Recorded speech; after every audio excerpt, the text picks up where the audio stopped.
back out in the shop. I'm going to try and get a few more things wrapped up on the Berlinetta. And I also got a couple of things for, well, one thing specifically for the 89 that I want to go ahead and throw on there to make that thing a little easier to move in and out of the shop. So, but we got a bit of a mess. We're going to go ahead and reset and get things cleaned up. It's always best just to go ahead and have a good clean work surface for whenever you're starting out for the day. It really helps make things just go smoother. So let's clean up.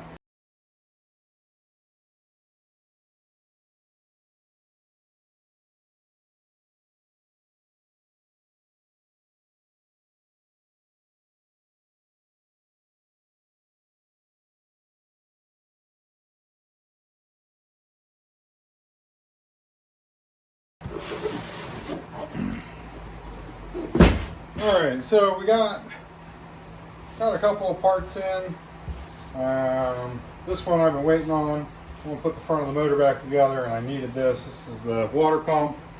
So now I bought this pump for a very specific reason.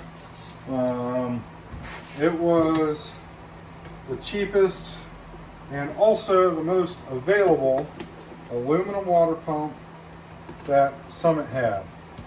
So it is a Proform. Oh, came with gaskets. What is that though? That's not a small block Chevrolet gasket. I got some Felpros, so I know those work.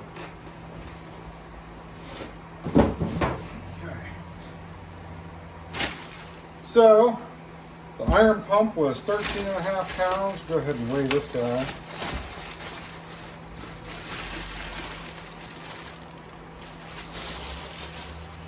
It's definitely lighter.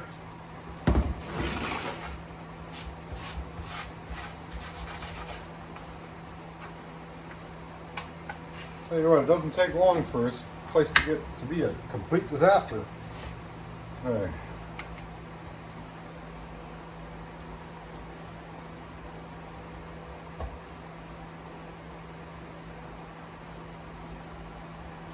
Right, 7 pounds,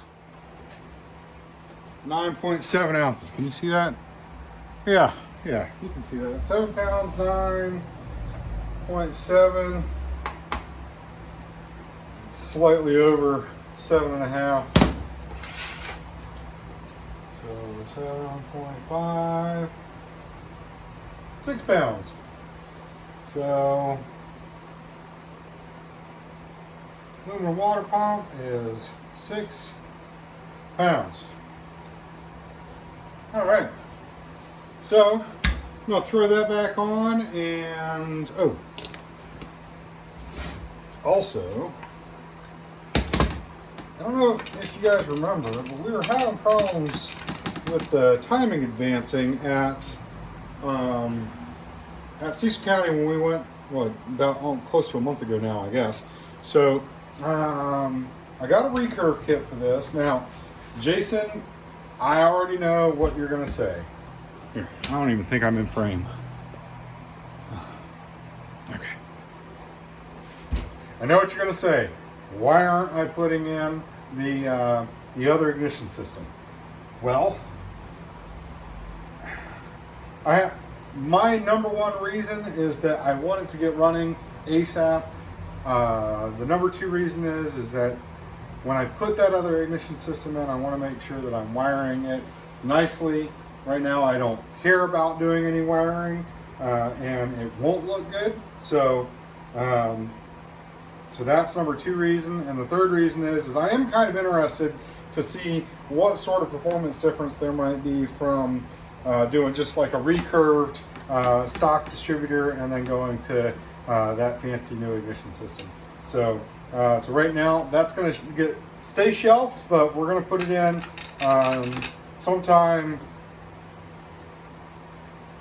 I don't know, probably springtime. So, anyway, let's get into this.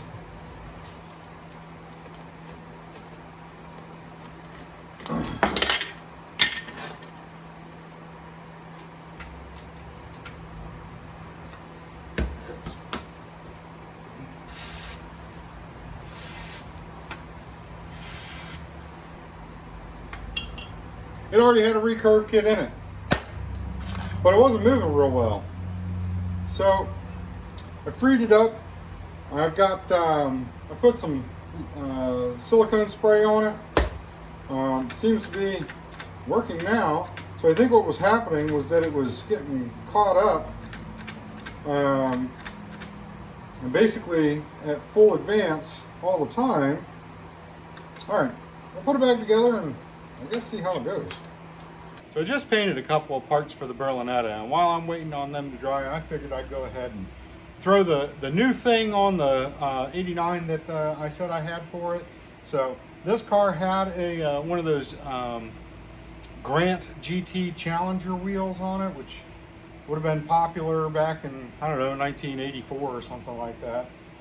But the big thing was that the horn mechanism was messed up and the horn would just come on all the time. So I got a brand new steering wheel for it, kind of bring it up into the 20th, 21st century. So unfortunately, it looks like the part number I bought was cheaper than the other part number I found because it doesn't have a horn, which is the reason that I got this steering wheel in the first place, was to fix the horn. So I'm an idiot. But I think I can buy the horn mechanism from Summit or Grant or something like that. So go ahead and slap this on.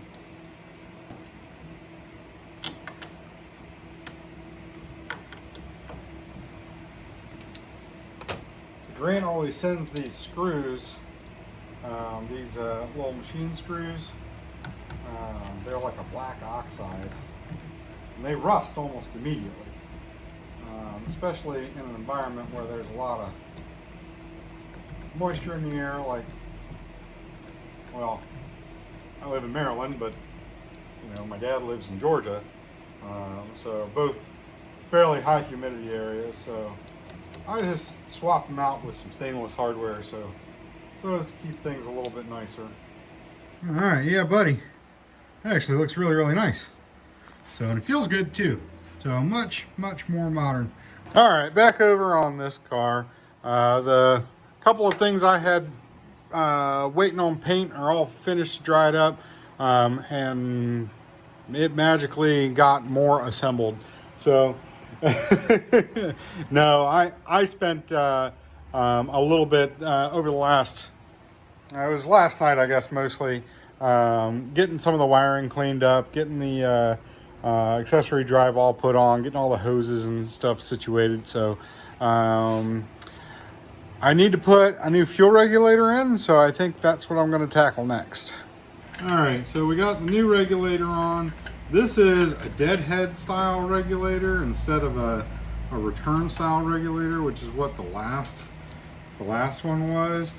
And I don't know if you remember, but a couple of videos ago when I took the car to the track, I couldn't get the fuel pressure down below like 9 psi, which is way too much for a carbureted application like this. So normally when you cannot get the pressure to go down below a certain point, that means, especially on a return style system, it means that you've got a restriction in your return line. So this has the factory hard lines in it at the moment. This fuel system is really kind of, it's not temporary, but it is in the sense that I intend to make things a little bit nicer, a little bit more concise.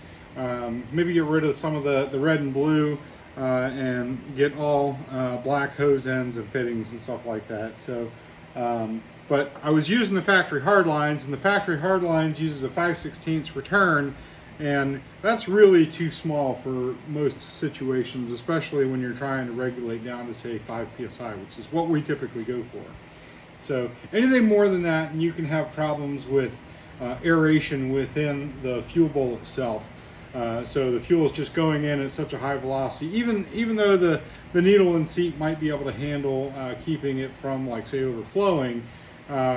Once the needle opens at say, 8 or 9 or 10 psi, as the fuel comes in, it tends to come in at such a high velocity that it will aerate and you actually run into a lean condition because the fuel bowl is the flow within the fuel bowl is upset.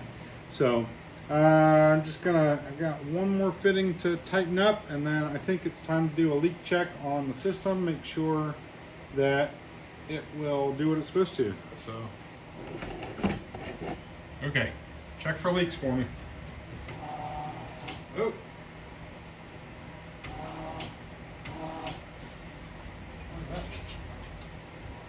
Down there. All right, let's try again.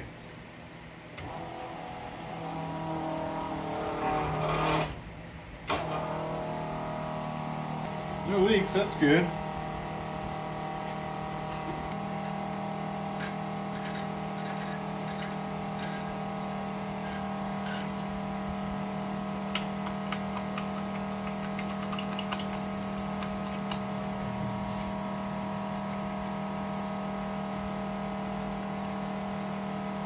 All right, maybe I get it running and then see what happens.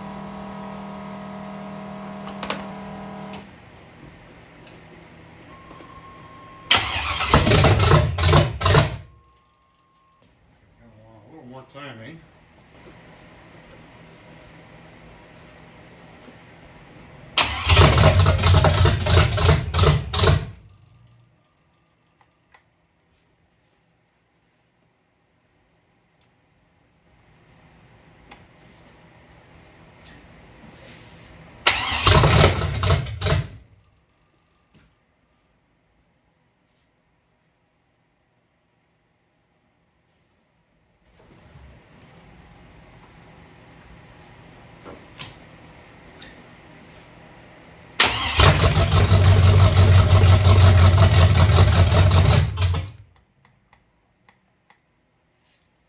Squirting.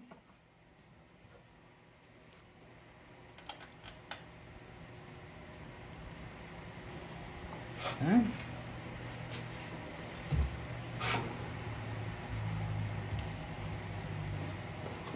Try to knock any of these off.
That's good enough for tonight. Not only is it getting kind of late in terms of making that kind of noise, need to get the kids in bed and all that stuff, but there's no water in it, so not a great idea to keep running it. So, but it seems to be coming around. So yeah, I'm gonna have to put a timing light on it yet, but I think for now we'll go ahead and just put some coolant in it and start buttoning some more things up. So this is definitely a good example of don't get it right, just get it running. That carburetor is a 750, which is entirely too large for this. Just previous experience says a 650 does best on a 305, or at least something kind of like this. So, but we'll keep on trucking and see how far we can get. Okay, so next thing on the agenda today. This, not only are these one of the worst fans in terms of flow. They take up a huge amount of space. And 6 pounds, 8.7 ounces. It actually doesn't seem like it's terribly heavy. I did take the upper radiator support off this because I'm going to keep that on the car. Let me grab what I'm replacing this with.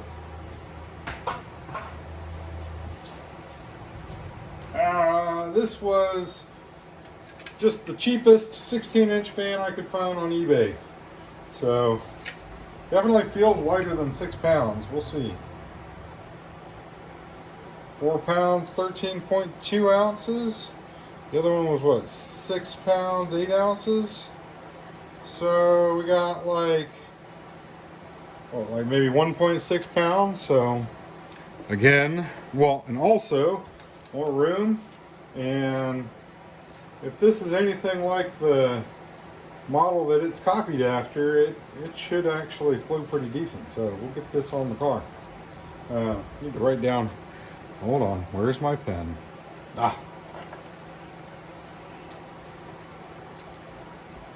Fan. What did I say? 1.6 pounds. I got it wired up just kind of temporarily. I mean, the car's not running, so it's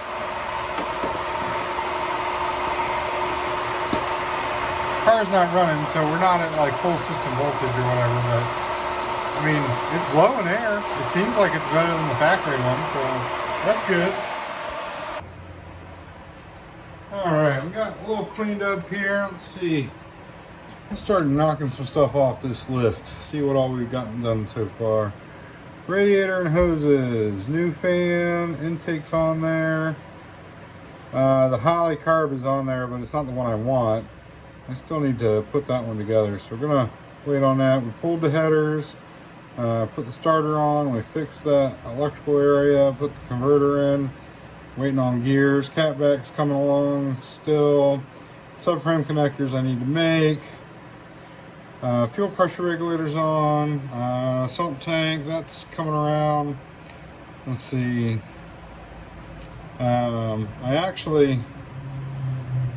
I have a new tank for that, so that's gotta be the deal. Let's see here. Shifter cable. I'm waiting on that. And steering box and shaft. Alright. I think that's it for now. So that's pretty good. So I think that's it for now. Some of the stuff I've got here, some of it I need to either buy or acquire in some capacity. Yeah, it's going to take a little while yet for some of this stuff. But this is kind of my list of wants and needs. So, I meant to mention, I did my math wrong. I'm surprised nobody caught it yet. But I did my math wrong on the other day. It's not 111 pounds. It's 121 pounds.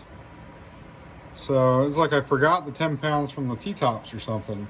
So, and then, let's see. So another 6 pounds for the water pump, and 1.6 for the whatchamacallit, the fan. So it's really 128 pounds right now, give or take a little bit. All right, so I know I just got done saying that carburetor was going to be what that carburetor was going to be for the moment, because we just need to get it running, but it doesn't run very good, and I'd like for it to run a little bit better. So I'm going to go ahead and spend this evening, since I'm waiting on parts anyways, going to put this 650 main body in this carburetor, rejet things, throw a little bit higher value power valve in it, and just generally set it up to where it's kind of got a baseline what I think it should, and then we'll kind of see how that acts, and then we'll make adjustments as needed. So I'm going to go ahead and get into this. Come along.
So we got the exhaust on it last night, and I'll be really honest, I was gonna film that, but it ended up being kind of a mess.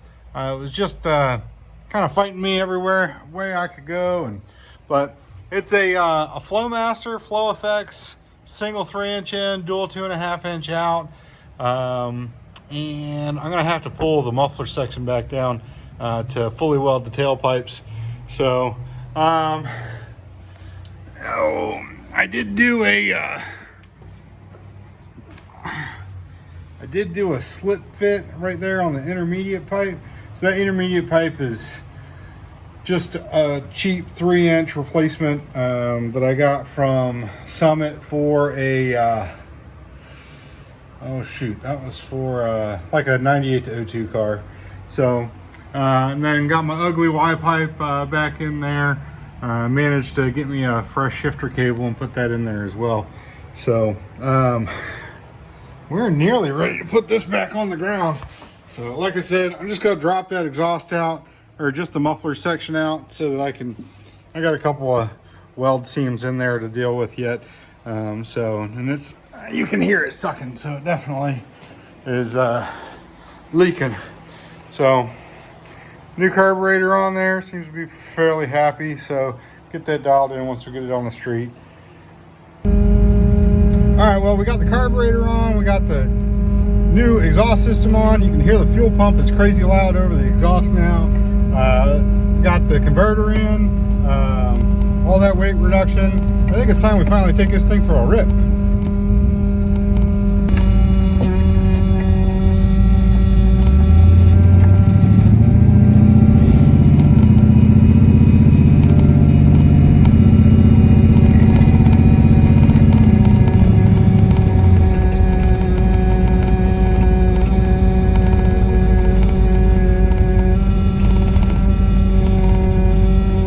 Unfortunately, it is a little wet outside, so it might not get exactly a full.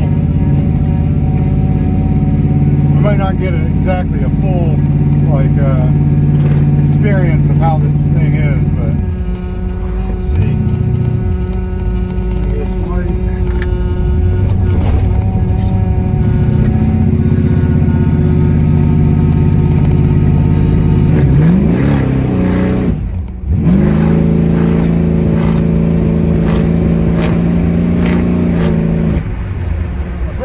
Loose. I mean, it's wet out, so not totally unexpected.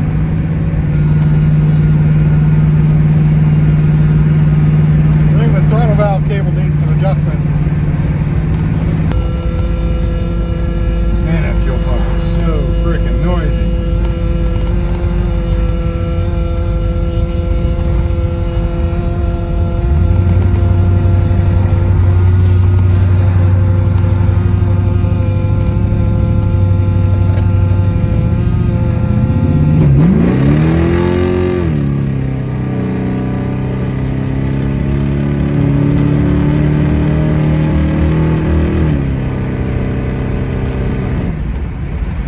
Like it's nosing over around 4,500 or so we gotta look into that. Definitely picked up a bunch. That's actually fun. The car before was not very fun.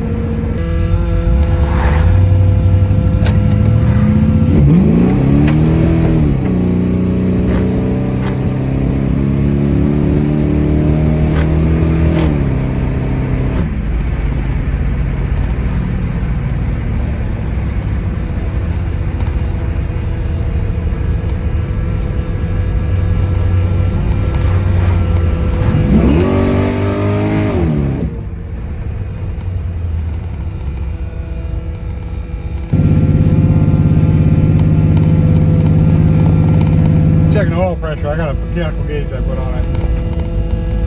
It's not in a very good spot.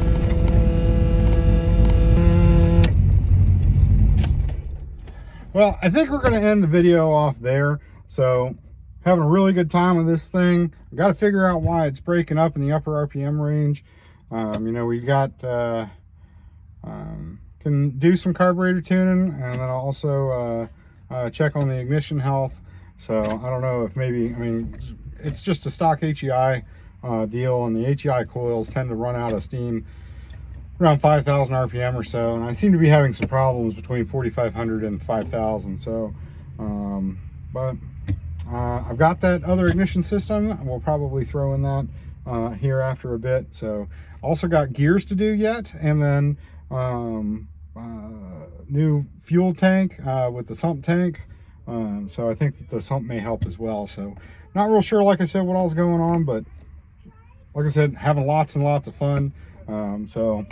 But thanks for coming by and hanging out while I do some more work on this thing, and we'll see you on the next one.